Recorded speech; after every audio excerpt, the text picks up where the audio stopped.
주님께서 여러분과 함께 루카가 전한 거룩한 복음입니다.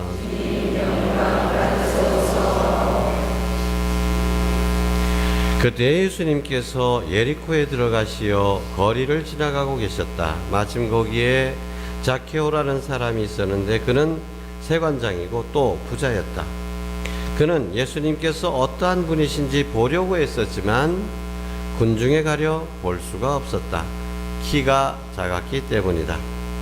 그래서 앞질러 달려가 돌무화과 나무로 올라갔다. 그곳을 지나시는 예수님을 보려는 것이었다. 예수님께서 거기에 이르러 위를 쳐다보시며 그에게 이르셨다. 자케오야, 얼른 내려오너라. 오늘은 내가 내 집에 머물러야 하겠다. 자케오는 얼른 내려와 예수님을 기쁘게 맞아들였다. 그것을 보고 사람들은 모두 저희가 죄인의 집에 들어가 묵는군 하고 투덜거렸다. 그러나 자케오는 일어서서 주님께 말하였다. 보십시오, 주님. 제 재산의 반을 가난한 이들에게 주겠습니다. 그리고 제가 다른 사람 것을 횡령하였다면 내 곱절로 갚겠습니다. 그러자 예수님께서 그에게 이르셨다. 오늘 이 집에 구원이 내렸다.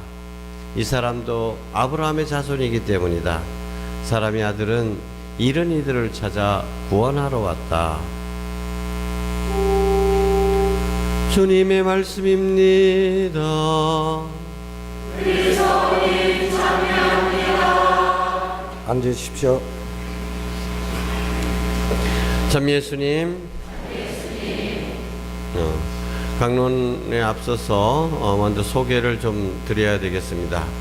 저의 영명축일을 축하하기 위해서 저 멀리 몽골에서 온 학생들이 있습니다. 몽골 학생들 잠깐 일어서 주십시오. 자, 뒤로 돌아. Turn around.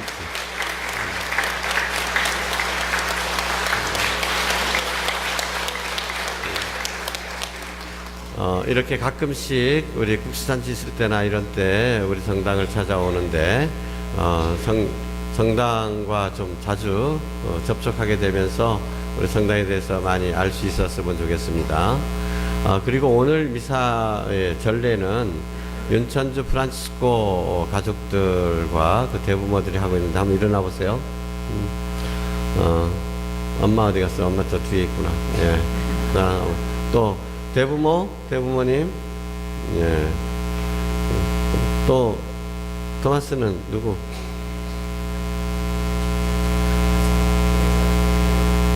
프란치스코의 대자. 토마스 모의 대자. 그러니까 아들 같은 대자로구나. 예. 이렇게 저기 전례를 잘 도왔죠. 우리 저 대의 독서 한 넷째나도 잘했죠? 네. 예, 그래요. 이 가정을 위해서 박수 부탁드립니다.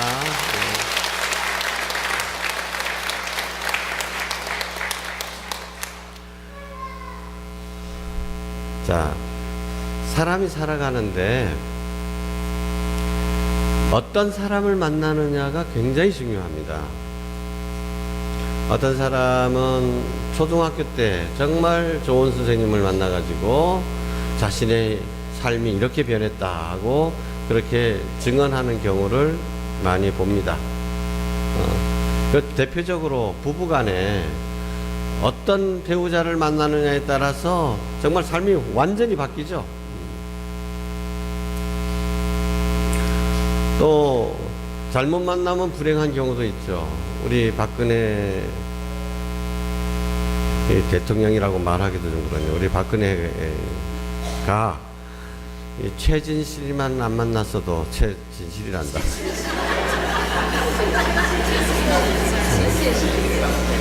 순실이만 안 만났어도 참 이렇게까지 되지는 않았을 텐데 하는 안타까움이 많죠. 지금 이렇게 우리가 박근혜 대통령을 욕하면서도 박근혜 대통령도 피해자가 아니냐 하는 마음도 조금 있긴 있어요. 아니, 대통령 하지 않으시면 좋아하실 건데 괜히 사람 잘못 만나가지고 저러고 저게 무슨 망신이냐. 성서는 예수님을 만나서 변화된 사람들의 이야기로 가득합니다. 저기 요한복음이 전하고 있는 사마리아 우물가에서 예수님과 만났던 여인, 우물가의 여인.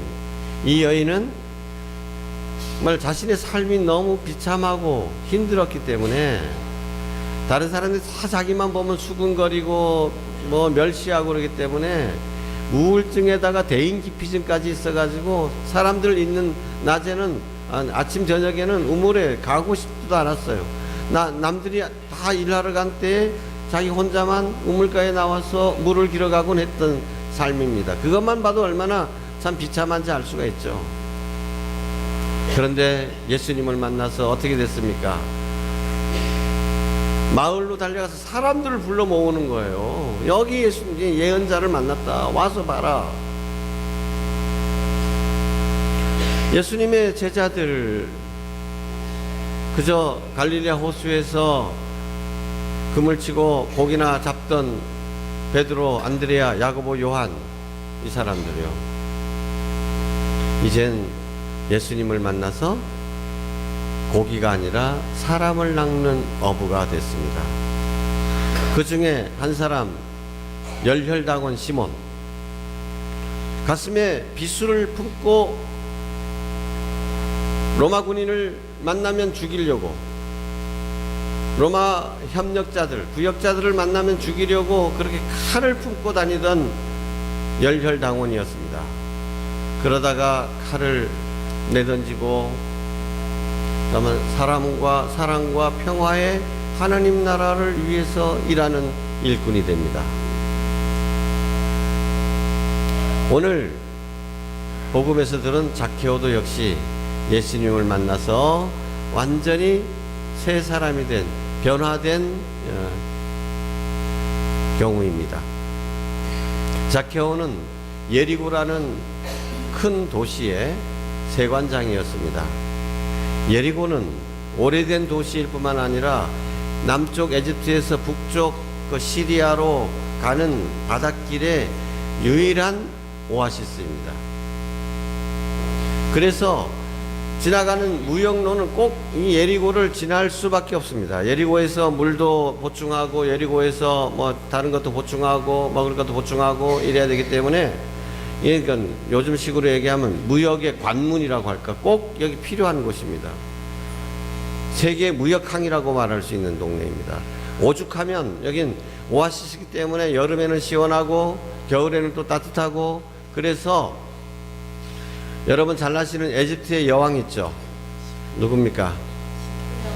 그의 코가 조금만 높았더라면 뭐 역사가 달라졌을 거다는 클레오파트라가 줄리어스 시저랑 이제 연애를 하고 이제 결혼을 합니다. 정략 결혼이긴 하지만은 결혼을 하는데, 그때 클레오파트라가 시저한테 자기야 나 결혼 선물로 뭐 줄래? 저 예리고 좀 주라. 예리고가 결혼 선물 예단이었습니다. 그만큼 가치 있는 도시였다는 거죠.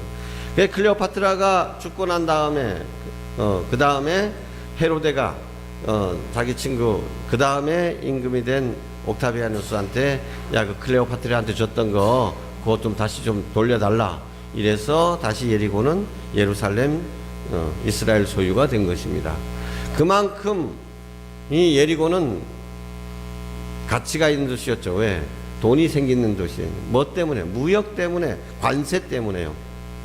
그런데 이 관세를 관할하는 최고 우두머리가 바로 자케오라는 겁니다. 자케오. 그러니까 자케오는 세속적으로 볼 때, 사회적으로 볼 때 명망이 있는 세도가였습니다. 그리고 부자였습니다. 그런데 사실 도덕적으로는 별로 인정을 받지 못했죠. 왜냐하면 그 세금을 걷어서 누구한테 주느냐? 로마 당국에 바쳤거든요. 그러니까 매국노라고 취급을 받았고, 또 100원 걷으려니 하면 100원만 걷습니까? 200원도 걷고 300원도 걷고 해가지고 나머지를 착복하니까, 예, 세리는 그냥 칼난든 강도들이다. 그래서 또 지탄을 받았던 것입니다. 그런데 이 자케오가 예수님이 지나가신다는 소식을 들었습니다. 자케오는 평소에 예수님에 대한 소식을 많이 들었을 겁니다. 예수님은 자기처럼 종교인들에게 비난받는, 공식적으로 죄인 취급당하는 사람들도 멸시하지 않으신다. 그 가까운 제자 중에 한 명은 자기와 같은 세리 출신이라더라. 특별히 가난하고 어려운 사람들에 대해서 관심을 많이 보이셨다더라. 이런저런 얘기를 많이 들었을 겁니다. 그래서 자신의 삶도 예수님을 만나면 뭔가 바뀌지 않을까 기대를 했을까요? 그건 잘 모르겠지만 어쨌든 예수라는 인물을 만나보고 싶었어요.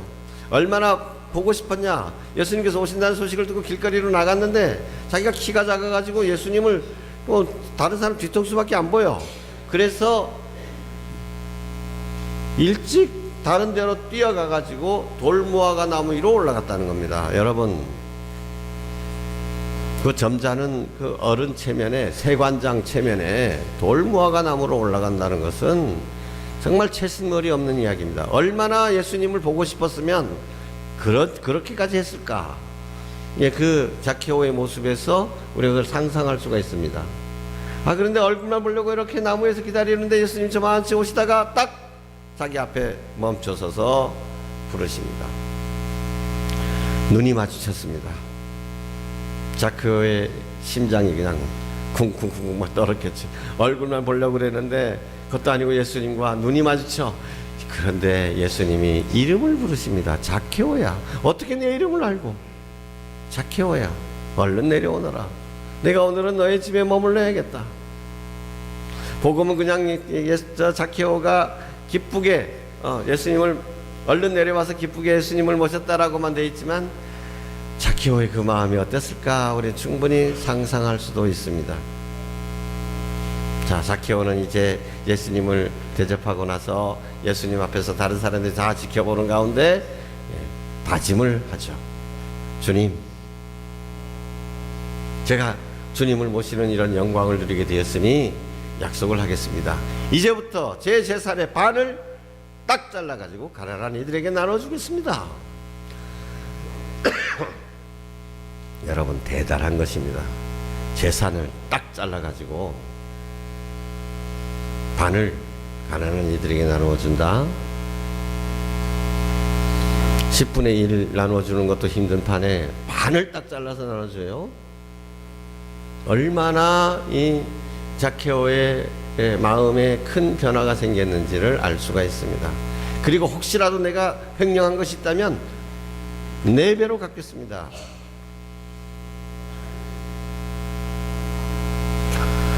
우리도 이 자케오처럼 예수님을 만난 사람들입니다. 자케오는 예수님을 자기 집에 모셨지만 우리는 어디다 모십니까?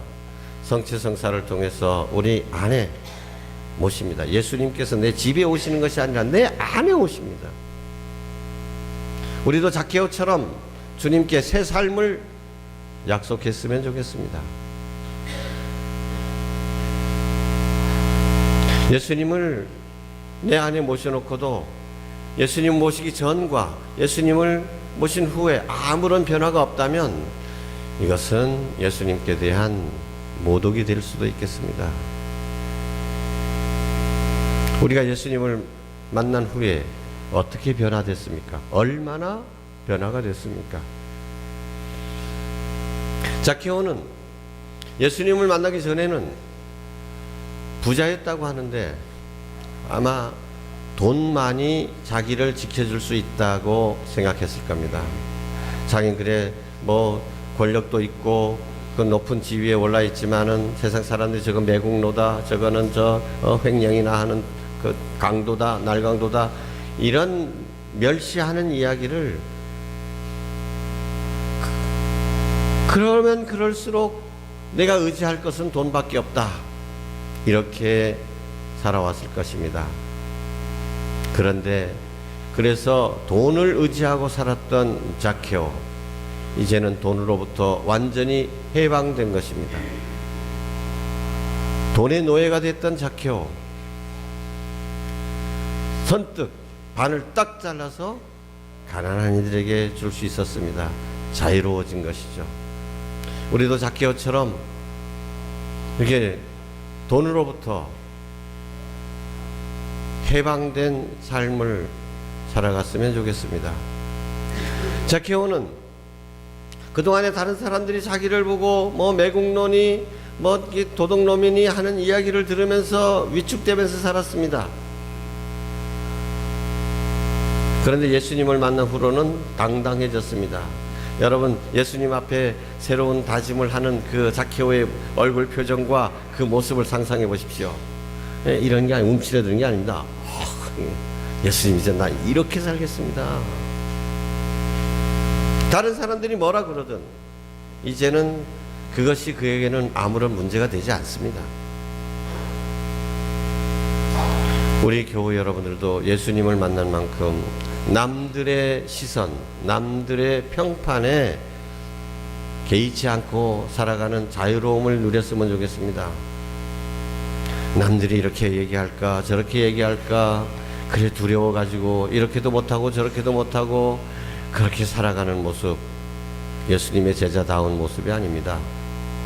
남들이 내 삶을 지배하게 내버려 두지 마십시오. 남들의 입에 내 행복을 내어 맡기지 마십시오. 남들이 뭐라 그러든 주님의 제자로서 당당하게 살아갔으면 좋겠습니다. zakkeo는 예수님을 만나기 전에는 오로지 자기 자신만을 위해서 살았습니다. 남을 생각할 여유조차 없었습니다. 그런 예수님을 만난 후로는 이제 자신을 위한 이기심에서 벗어나서 다른 사람에게로 향하게 되는 것입니다. 오늘 특별히 미사 중에 또 영성체를 하시면서 zakkeo가 변화됐던 것처럼 새 삶을 살게 되었던 것처럼 우리도 zakkeo처럼 돈으로부터 자유로워지고 다른 사람의 시선으로부터 자유로워지고 이기심에서부터 자유로워진 참된 해방된 삶을 살게 해 주시도록 기도합시다. 아멘.